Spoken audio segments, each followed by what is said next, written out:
It's got a metal chassis around the sides and this rubberized and texturized back, which gives for this nice little finish at the back. That it feels nice. It can be a little slippery, but overall, I think it's fairly comfortable to hold. And primarily, one of the big things about this device is that the company was going for one-handed use, so that you can, operate on the go and still use the keyboard. There are numerous features specific to this device. For example, you can use the keyboard as a capacitive touchscreen where you can swipe through home screens, and this also applies to scrolling web pages, so you don't really have to leave fingerprint marks on your screen. And the other really neat thing is that you can customize each key for a specific action. For example, if you long press I, you can set it to open a specific app like Instagram. So we just set it, so let's press and hold I, and there you go, Instagram. You can also set it so that when you press, just single tap it like that, you can quickly open something else. And you can basically add 52 different app shortcuts directly from the keyboard. There's also the convenience key on the side, which you can set to whatever else you want. So for example, this is currently set to Google Voice search, but again, you can just go into settings and customize it to whatever you want. And as you can see, this is running stock Android almost, Android 7.1.1, which is almost the latest version of Android. And it's running a Snapdragon 625 processor, has a 3,505 milliamp hour battery, a USB-C charging port, and the company says the back camera is the same Sony sensor as the Google Pixel.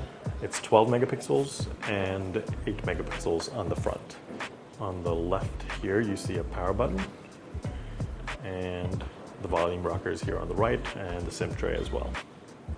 When you get the device, you'll get the familiar suite of BlackBerry apps like BlackBerry Hub, BBM, and Detect by BlackBerry, which is the security suite to make sure that your app is running, or your device is running perfectly secure, which BlackBerry is known for. And interestingly, you can also utilize Android multitasking mode much better on this device than typical Android smartphones. For example, let's open Google Maps, and let's open a messaging app like BBM. And now let's go into Android's multitasking mode, which is you press and hold the overview button.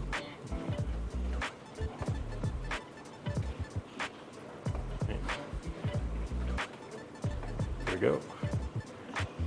So you can see that before, in normal Android devices, the keyboard would take up a lot of the screen, so you wouldn't be able to respond to someone while typing and still utilize that bottom screen space. But since the keyboard is separate from the display, you can completely make use of this dual screen setup right now to master this multitasking experience.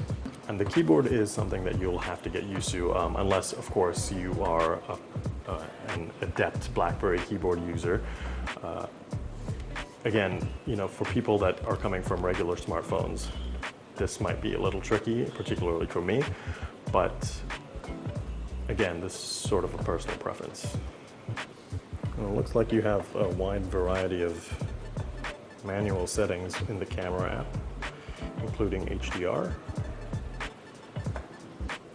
And it looks like it captures the shots pretty quickly. And there's the burst mode as well. Let's take a look at some of those shots. That is pretty fantastic. And everything feels fluid and smooth.